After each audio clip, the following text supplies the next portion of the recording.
All right, try now.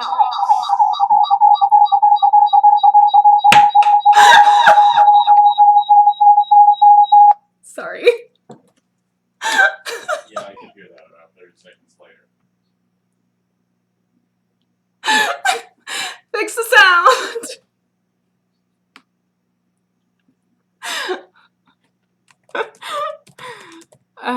Yeah. Sorry if that hurt anyone's ears.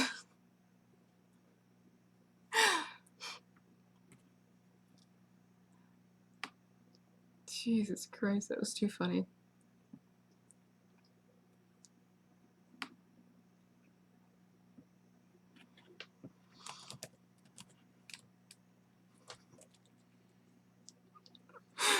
Oh my God, too funny. All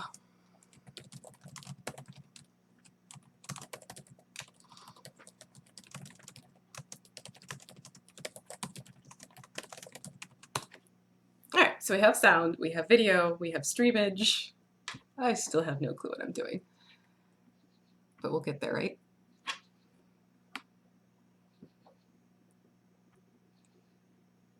Ooh, I can close things now. I don't have to have all these tabs open. That works.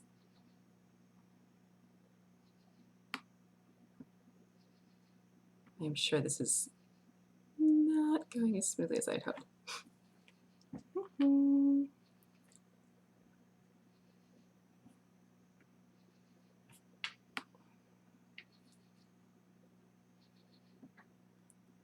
What do you say? Should we get the stuff to set up the terrain?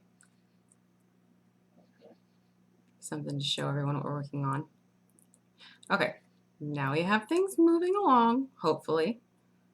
We're going to get a little visual going for people, which means you get to go on a trip. So right now we're in the kitchen. Do you want to do dining room? That works. Dining room. We're going to the dining room. Bear with me. Watch the camera fall. Fix the sound. Now camera's going to go. Might as well trip over the water fountain for the cats. Okay, here we go. Oh, by the way, fun shot here. Look what we got. Kegerator. All right, let's go. So we've been working on forest terrain for the campaign David writes up. All right, so here we are in the dining room. Hi. All right, I'm going to spin this so you can see some of the terrain pieces we're working on right now. Haha. See, that's the forest scape we're going to start putting to use. And then I know the trees and stuff are downstairs. Okay. So we're going to get this set up so you guys can see some of the cool things.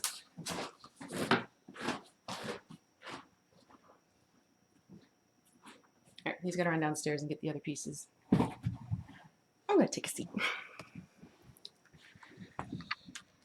Okay, let's see here. Still working? Hello. David's going to go and get some of the other pieces that are done, but they're just in the basement. And once we get that rolling, you can see what's what with it. And I guess this is working out. I guess. It's kind of weird having this delay. I will say that because I'm trying to figure out what I'm doing. Brian's going to be here soon, he's saying. He has to pry his daughter off the laptop. That could be tricky. Da, da, da, da, da.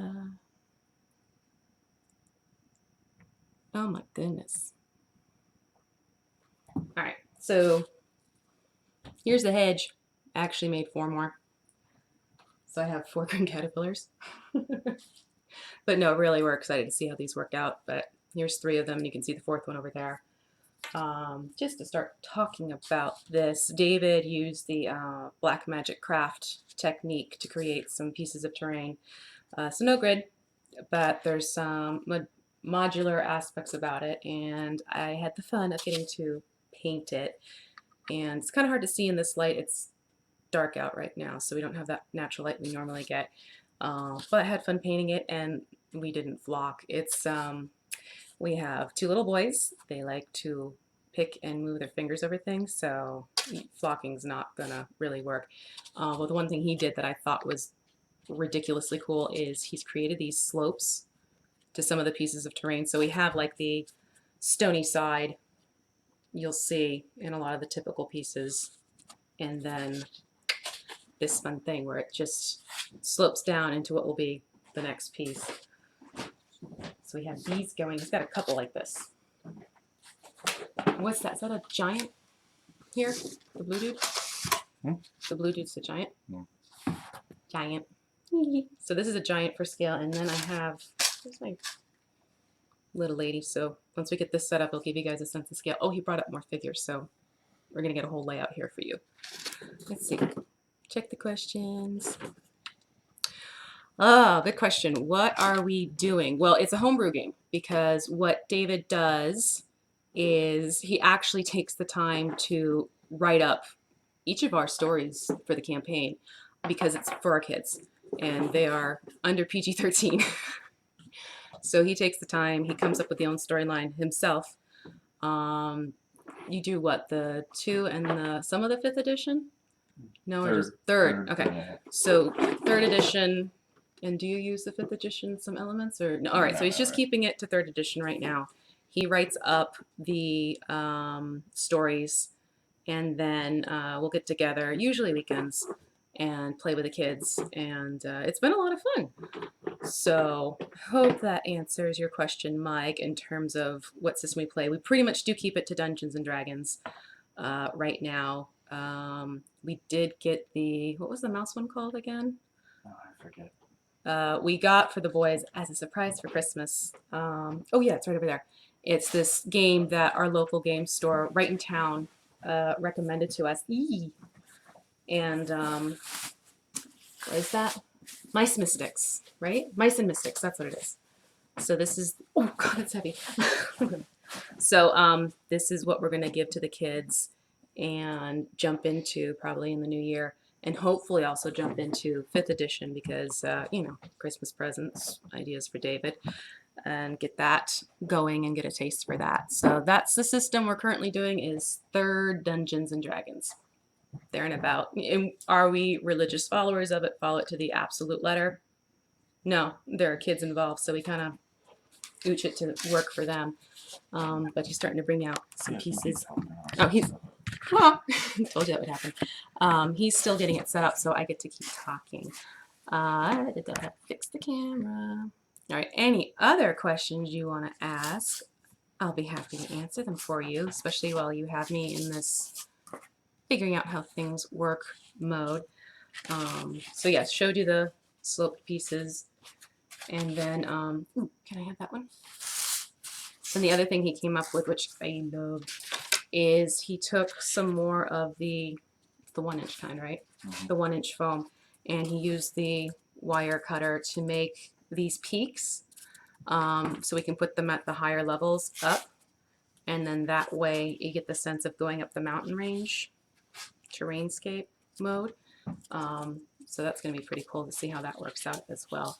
What else do we have here? Oh, he brought up, this is the reason why I'm doing this test run, because I want to show people how to make this dude along with wire trees using the florist wire.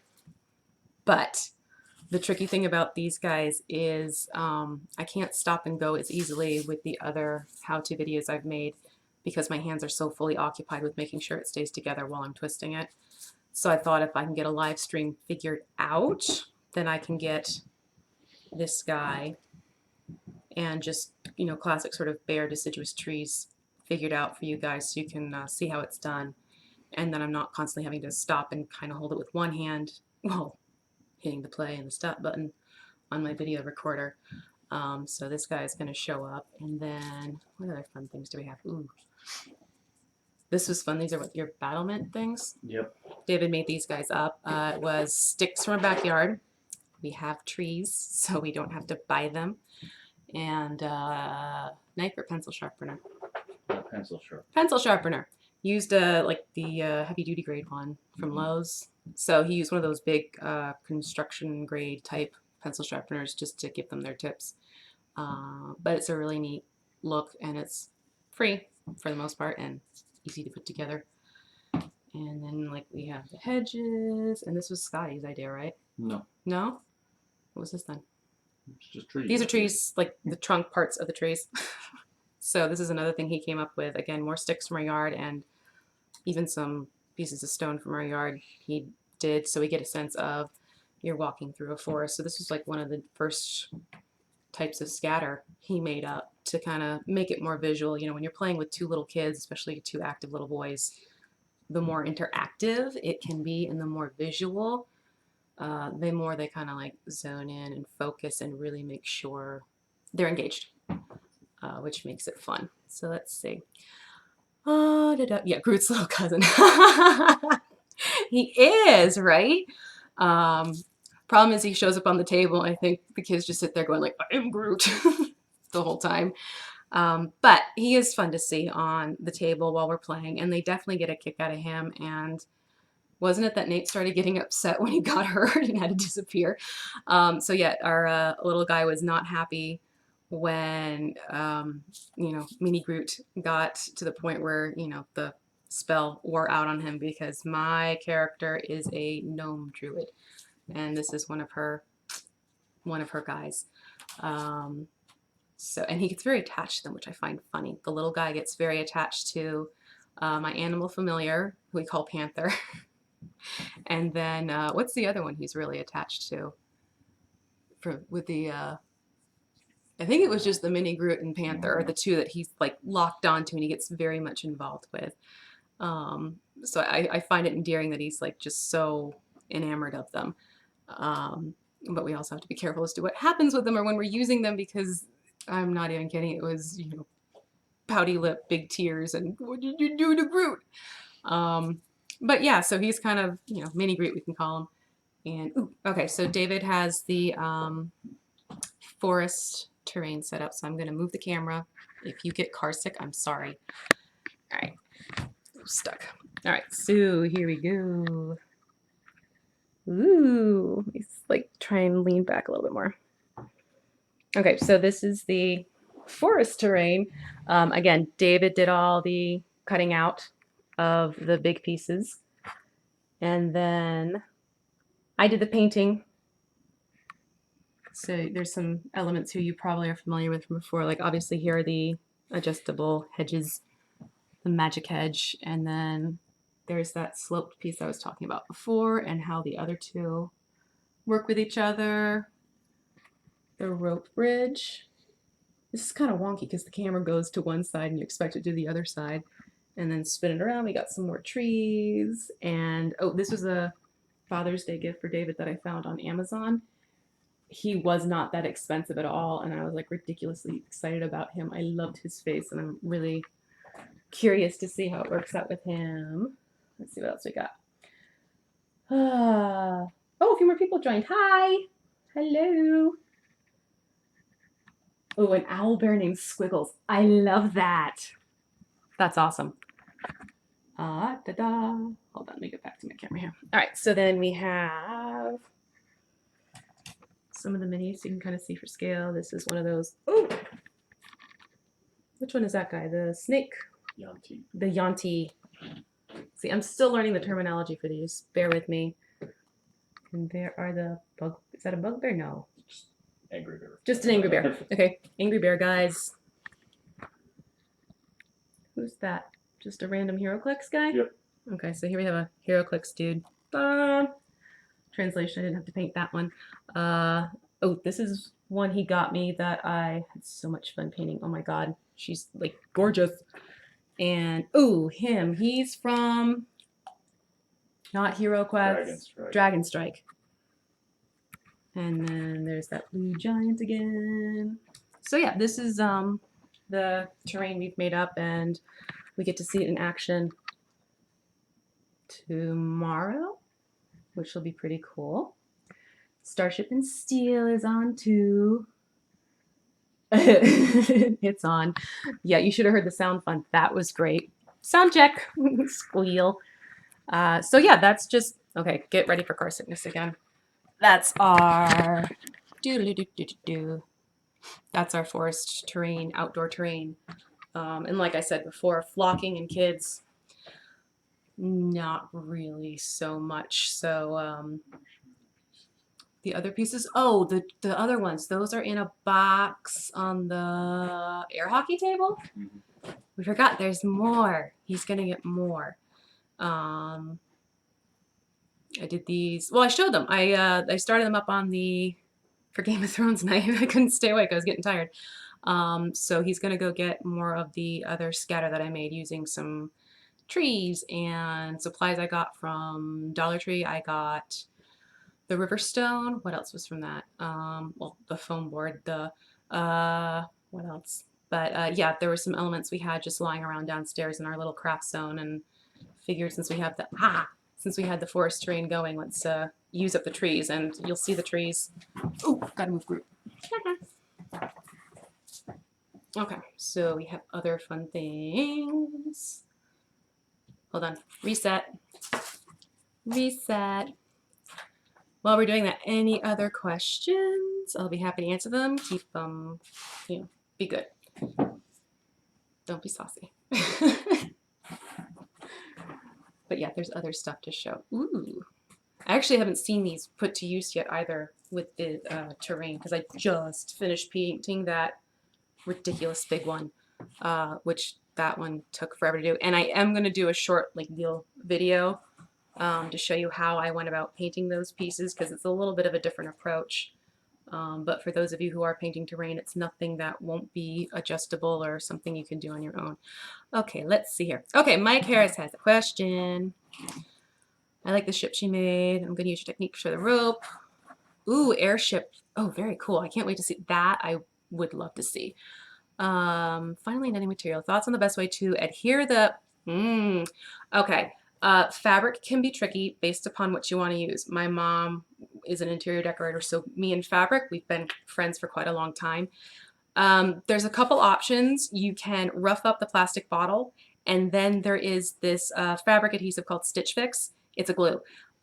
Really, really bonds to fabric nicely. So you can give that a try. I'd probably take like just a water bottle, plastic bottle first, and the type of fabric you're looking to do, and see if that will do the trick for you. Yeah, honestly, you're probably going to have to rough up the plastic, because that's going to be the hardest part, to get it to adhere nicely and not discolor your fabric or alter the fabric's formula and fibers, really. But Stitch Fix does work. There might be that. There's like a fabric glue that's also for sticking like Boy Scout and Girl Scout badges onto the sashes and everything. That might work as well. I think it's like badge something or other. Yeah, I'm getting the shrug shoulders from David too. So, so that is what I would recommend. See if you can find. It's like Stitch Fix. It's a Stitch something. There are a couple different brands or a couple different names for it. I could probably Google it for you and update you on that. I can even just put the link in the original Scotty Facebook page if that makes it better for you. Oh, drink beer, listen to metal, working on stuff. I've been working on stuff for most of this week and had a beer with dinner because I had I adopted out 2 kittens this afternoon, along with getting an adoption pending for a 3rd kitten, which I know sounds like, fun and unicorns and butterflies. It's a lot of freaking hard work. So came home exhausted, had my beer then. Maybe I might have another one in a little bit. We'll see. Oh, you already have the batting on the bottles. No need to touch that fabric. Let's see. Well, then honestly, if it's just the netting you're trying to do, the same glue would work between the netting and the muslin, quite frankly. So yeah, I would do a fabric-based glue that's made specifically for fabrics and your netting. It should get it to stick. But if you do have that muslin on the plastic bottle already, you could probably use a low temp hot glue gun. You'll see the little mini yellow one that I use in the videos. That one's a low temp. And it has yet to really melt anything severely or quickly or anything like that. Just do a test run and see what works out best for you. That's where I would go with that one. That or send me pictures of what you want to do. I might be able to better figure out what it is you're thinking about doing. maybe consider doing that. So we have the other scatter now set up. So car sickness time. There we go. All right, so these are trees, again, I found on Amazon, which they shed a lot. And I sprayed them down a few times. And they still kind of shed, but not as badly at least. But these we kind of have set up so we can sort of change the look of the terrain and get a lot of flexibility with it. So this is one of the main pieces I made to kind of make it a corner setup. I have a few trees on there, and I actually took over here, that is aquarium gravel. Clean, of course, nothing from like an old fish tank. But Dollar Tree had the aquarium gravel, and then there's the river stones. Again, Dollar Tree find. So had that going together. So it's sort of like maybe possibly like a campsite piece or that type of thing. And then the fun thing I did is I would take some other pieces of foam, and rather than, I'm going to pick up this piece to make it easier. So there is, there is a river stone on there, but these bigger stones here, those guys are actually foam. So it's a painting technique that I do just to give it more of a stone-like look. And I'm honestly quite happy with how those came out, but it gives us a more level surface, so you could put a player on without it, you know, falling off or rolling off because the stone isn't exactly level or has enough for the balancing. So yeah, these are the other pieces that I made up to go onto the terrain. And let's see the other ones I have around here. We'll do like a panoramic. Woohoo! And those, oh, the stones back there, the black ones, those are like those big black river rocks. Again, Dollar Tree find. And David just hot glued those suckers together, and they're so darn heavy. They stay where you put them. So those are some of the smaller ones that I made up. And here are some of like the medium sized. And again, I did the same thing with the foam core, just sort of painted it to look stone-like. And then had fun taking an actual river stone and pop that on the top so it can have some playability to it. And oh, this guy was the other larger piece. So hold on, swing it around a little bit. So again, it has like the fish gravel, the river stone. This is tricky looking at the monitor and holding the camera. Just to kind of get that going. But yeah, the kids haven't seen this yet. I'll put together. Okay, get ready. There's the ceiling. So the kids haven't seen it yet. We're excited for them to get this because the more visually exciting we can make it for them, the more engaged they are with it. So let's see. Ooh, there's more comments. Thank you, Chris. I'm quite happy with it too. That is, let's see what Mike has to say about trees. Magnetic paint. Ooh, that's a neat idea to help it stick better. That's an option. I like it, Mike. I'm gonna put that in my little idea box. Thank you. Definitely, that could be good. Especially because we have the kids who want to touch things and move things around. So if they can kind of stay in place, that would be pretty darn sweet. Let's see, anything else to share here? I think that's really all of it. So what I will show you guys in a later video is how I do it to make things look more like stone as opposed to just foam core. So I'll show you this painting technique as well in another video. And then, like I said, David had that really neat idea with the sloped pieces and interlocking them on top of each other. And it's going to be interesting to see how that works out for play too. So, you know, this isn't the actual layout, right? Or No. No. So this is not the layout for tomorrow. So even I get to still be surprised. Mm-hmm. He's like, that's what you get. All right, I'm going to move you again. So there it is. There's the two pieces of the slope cuts that he did. And the one side, just the one side is sloped for the larger piece. They should both be. They both have the? See? Yeah, but I'm talking about the big one at the bottom. Oh, this one too. Yeah. Okay, sorry about that. All right, so the big one at the bottom has the one slope piece. I'm trying to get an aerial. And the one on top has two slope pieces, and I needed this really neat notch out, which I really like. It's between the two bears, but I thought that was a neat element to add in there because obviously that's something that's going to be interesting to work around and maneuver with the characters, players, all that good stuff. There we go again. Hi. Okay, so I think this is definitely a learning experience, so I appreciate everyone just kind of sitting here. I know he is a smart man. I like the ideas he comes up with. He's the one who's really responsible for the big terrain pieces. That's his deal, especially because he's writing the stories. So he knows where we're going and where things are off and running with it. I kind of turn into the, I guess, the exterior decorator. So I'm the one who comes up with like the smaller pieces to amplify what he's already got going, and it's huge team effort, and it's definitely a lot of fun because, you know, we'll sit there and we chat about what we're gonna pull together, and I'll ask him, you know, what do you need made for the next part of the campaign, and it's fun because some of the things he'll say, well, I need one of these. I don't know what the one of these might be used for, maybe until like a couple of plays later, but it's cool to see what he's pulled together. And at this point, where are we now in our campaign? Cholt. Cholt. Yes? Yes. Yes. So we're in Cholt right now. So he is, you have your one cleric, right? So he has a cleric going, and then what's Enwell? Wizard. Enwell's our wizard. I am Gwendolyn, the gnome druid. And then we have Gordon, the gnome, not the gnome, the dwarf.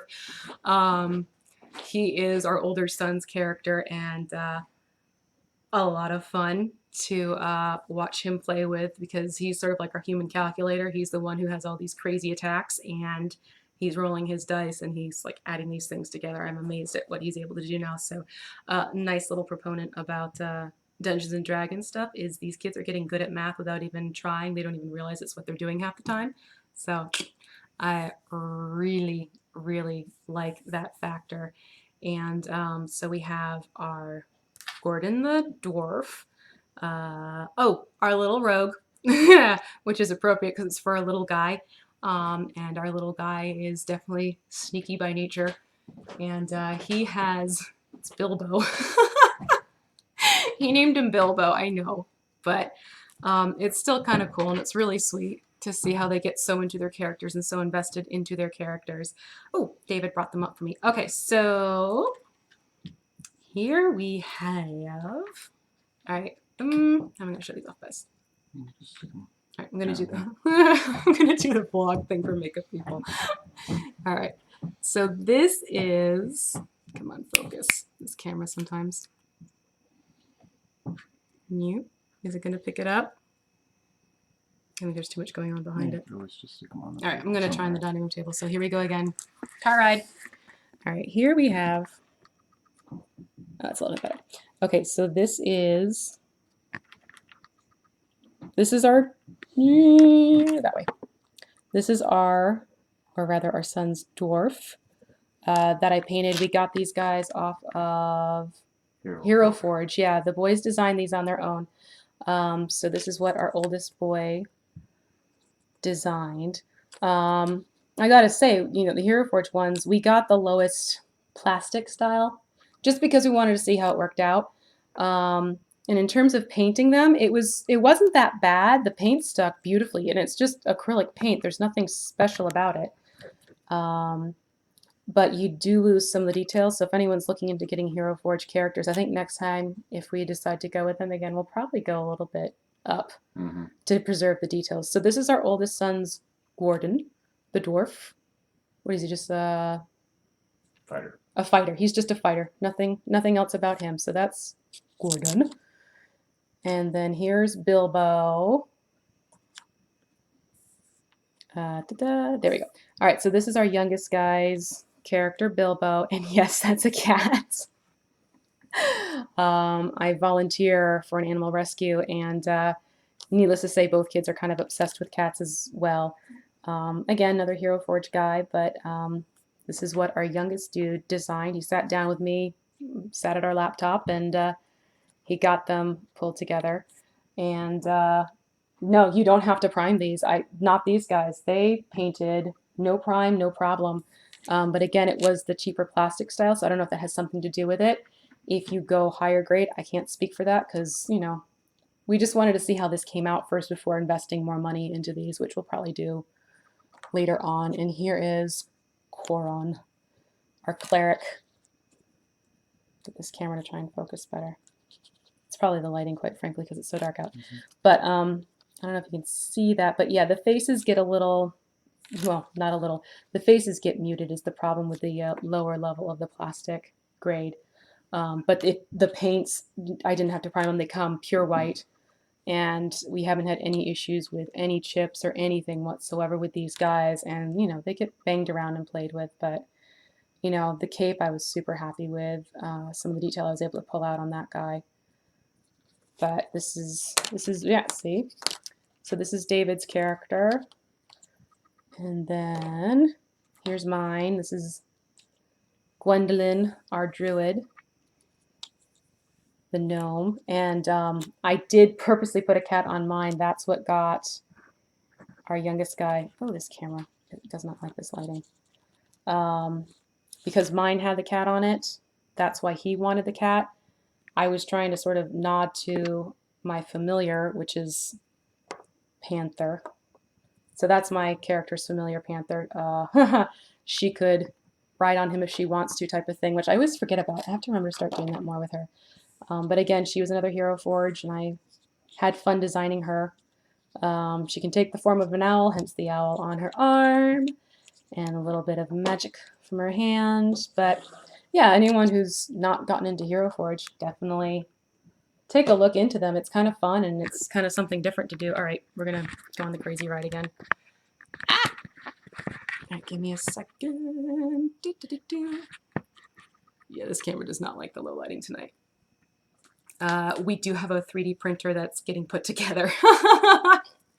David and our oldest are working on it right now, and once it's together, we definitely have some fun ideas, and I'm sure we'll work on creating some characters with that as well. And oh, that's right. Hero Forge started the whole you could do it on your own printer thing. Did that stabilize? Because I remember there was like some wonkiness about it. Did we get that set up yet?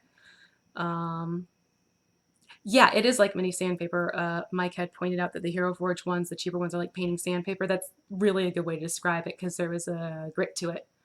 Definitely. So yeah, that's definitely a good point. Is it SL8 or spool feed for the printer? Oh, the printer we've got, it's spool feed. It's a spool feed. So I asked him, I don't know off the top of my head. It was one of those things where because of how much the kids have taken to doing this Dungeons and Dragons stuff with us, we decided for our anniversary gift to treat ourselves to a 3D printer. Ooh! All right, this is what, let me flip back over to the screen. Okay, so this is what he got. This is what our 3D printer is, and it is in assembly mode. So, all right, so if I have questions, I'm going to Chris, because Chris says he has one at his office. Okay. So that's good to know. Yeah, I'm excited to see how this comes together, and it's, you know, fun hearing them put it together. You know, so hopefully that'll be something to happen soonish before the kids head back to school. And yeah, we went for the Prussia, which was that was kind of a fun opening, wasn't it? Because that was what was in the box. Well, obviously the printer was in the box, but Gummy bears. Gummy strawberries. That's what it was. They sent it with a pretty good instruction booklet. We were surprised with the language. I mean, you know, yes, there was some rough aspects to it, but what manual doesn't have that? But then there were, remember the brand? There were candy strawberries, like size of my thumb almost. So that was pretty funny to get this package and, you know, expecting the printer parts, but we didn't expect the candy parts. And I think we each tried one. And I think they got thrown out that night. They're an interesting flavor for strawberry candy. So yeah, that's another thing in the wings is getting the printer going. So that'll be fun to see. So Starships and Steel, you have the cheap Chinese model. He says he has a Oh, the cheaper cheap of the shiny, 3. okay. Yeah. I'm looking at their chats here. You didn't get candy. See, you should have got the Prussia. It really was so bizarre, though. I mean, printer's here, candy too. So I don't know. I mean, I wonder if other people got that. That would be kind of a fun question to ask on the group page. Did anyone get candy with their Prussia? What flavor did you get? Did you try it? Oh, I guess they're part of the assembly instructions. Mm-hmm. Oh, okay. At the part list, it says gummies. Gummies? Well, we know where to find gummies. They have a whole bunch of them at the Dollar Tree. We'll work through it. We'll get there. But yeah, it was definitely interesting to see and get it put together. I don't know. Any other questions you want to ask? And hold on, I'm reading the comments. I'm not trying to ignore you. I'm actually trying to pay attention to you.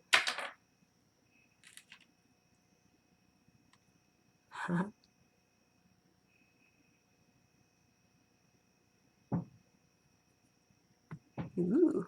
All right, cool. So yeah, I'm gonna have to look at that one. But anyways, yeah, so, appreciate those of you who showed up tonight to take a look at all of this, especially to help me get into sync with doing this live stream thing, because like I said, totally new, complete learning curve for me. But unless anyone else has anything more they'd like to ask, might wrap this up, and I might go kick my feet up and have a beer, because it has been a day of getting critters new homes and adopted out and happy families, which is great. But I'm tired. That gets tired. But anyways, so yes. Again, thank you. I'm going. Good night. Have fun. Thank you again. And when I get set up for the first tutorial live stream, I will definitely let everyone know. But thank you so much for this. I really appreciate it. See you on the flip side. Bye.